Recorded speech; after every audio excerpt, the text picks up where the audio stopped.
Next जो purpose होता है सेल का, प्रोडक्टिविटी का, वो होता है कि आपने जो डेली पूरा प्लान किया, रिपोर्ट एनालिसिस की, दुकान विज़िट किया, रिलेशनशिप बनाया, उस सारे सिनेरियो का मतलब ये होता है कि आपने डील क्लोज़ करनी है। डील क्लोज़ करनी है मतलब आपने आर्डर बुक करना है। अगर आप किसी दुकान पे जाते हैं और उसने आर्डर ही नहीं लिया तो उस रिलेशनशिप का क्या फ़ायदा, क्योंकि आप तो आए हो बेचने, आप तो आए हो प्रोडक्ट रखवाने, वो तो रखने के लिए तैयार नहीं है। तो यहाँ पर डेली प्लानिंग भी फेल हो गई, यहाँ जो आप एनालिसिस रिपोर्ट देख के आए हो वो भी फेल हो गई, यहाँ पर जो आपने बड़े अरसे से ताल्लुकात बनाने की कोशिश की है और बन भी चुके हैं वो भी फेल हो गया, क्योंकि वो ताल्लुक शायद कहीं ना कहीं बिज़नेस ताल्लुक नहीं बना, वो जस्ट दुआ सलाम वाला बन गया। तो आपने ये इंश्योर करना है कि भाई ये सारी चीज़ें, ताम झाम, वहाँ पहुँचना, मिलना दुकानदार से, बातें करना, रिपोर्टें देखना, डेली प्लान करके टाइम पे उस दुकान पे आने का मतलब है कि उसने आर्डर लिया कि नहीं, हमारा लिया या दिया जो भी कहें उसको, उसने आर्डर दिया कि नहीं। कोई 5,000 10,000 का आर्डर बना, अगर बना तो ये सेल अच्छी क्लोज़ हो गई, और अगर नहीं बना तो सेल क्लोज़ नहीं हुई।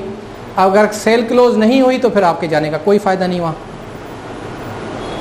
Are you getting? समझ आ रही है?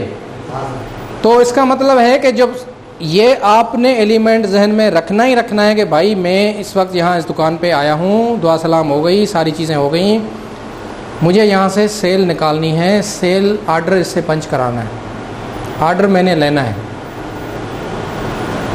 तो उसके बहुत सारे तरीके होते हैं। आप दुकान के पास जैसे जाते हैं सलाम दुआ करने के बाद, आप, एक तो होता है आर्डर लेना, दूसरा होता है आर्डर देना। उसूलन तो हम कहते हैं भाई आर्डर ले आए हम, यानी जो वो बोलता जाएगा आप लिखते जाते हो, लेकिन असल ये होना चाहिए कि आप उससे बाइज़्ज़त बाइखलाक तरीके से परमिशन लेके दुकान के अंदर चले जाएं और स्टॉक चेक करें कौन सी SKU इसके पास शार्ट है और वो डिमांडिंग भी है। तो सबसे पहले तो आप वो साइड कर लें, उसको बेशक ना बताएं, पहले लिख लें अपने पास कि ये SKU इसके पास नहीं है, फिर आप उससे आर्डर ले लें पहले, क्योंकि अगर आप पहले बता देंगे तो शायद आपका वही आर्डर बने, दूसरा ना बने। तो पहले आप उससे पूछें, आप अपने पास नोट कर लिया और उसके बाद आप पूछें कि भाई आपके पास कौन कौन सा आज का आर्डर है वो ज़रा हमें बताएं। तो वो आपको बताएगा कि अच्छा ये SKU कम है, ये इतने पीस लिख दें, ये SKU कम है, इसके इतने पीस लिख दें। ये करते करते वो आपको आर्डर देगा। उस आर्डर के बाद आप जो खुद विज़िट करके दुकान से बाहर निकले हैं उसको बोलें आपकी ये चीज़ें भी कम है, ये शार्ट होने वाली हैं, ख़त्म होने वाली हैं, ये भी आप पीस इसमें ऐड कर दें। इससे क्या हुआ, जो आर्डर 5,000 का बनना था वो 7,000 8,000 पे चला गया। तो ये कॉल क्लोज करना लाजमी है।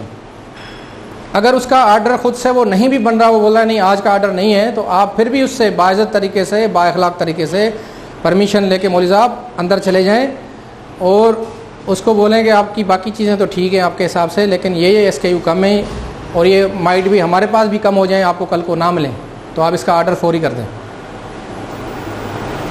तो अल्टीमेटली आपको वहाँ से कॉल मिलनी चाहिए। अगेन ये आपके रिलेशनशिप पे, आपके बात करने के अंदाज से, आपके विज़िट के अंदाज से, आपके कॉन्फिडेंस से और आपके उसको कन्विंस करने के अंदाज से मुमकिन है। क्योंकि जब आप कन्विंस करोगे तो आप उसको ये बताएंगे कि ये चीज़ बहुत ही ज़्यादा ज़रूरी है आपके ग्राहक को वापस खाली हाथ ना जाने के लिए,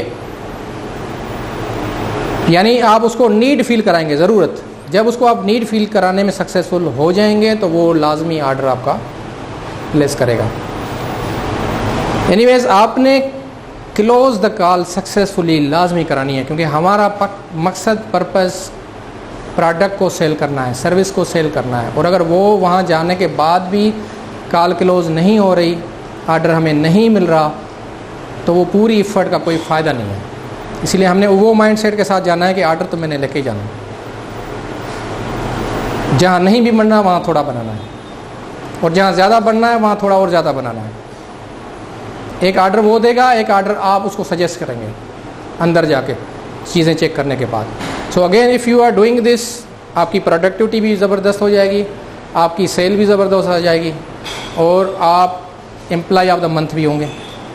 सो again world is your if you are working with focus, with planning, with analysis reports, and with proper focus. अगर ये आप कर लेते हैं तो दुनिया आपकी है।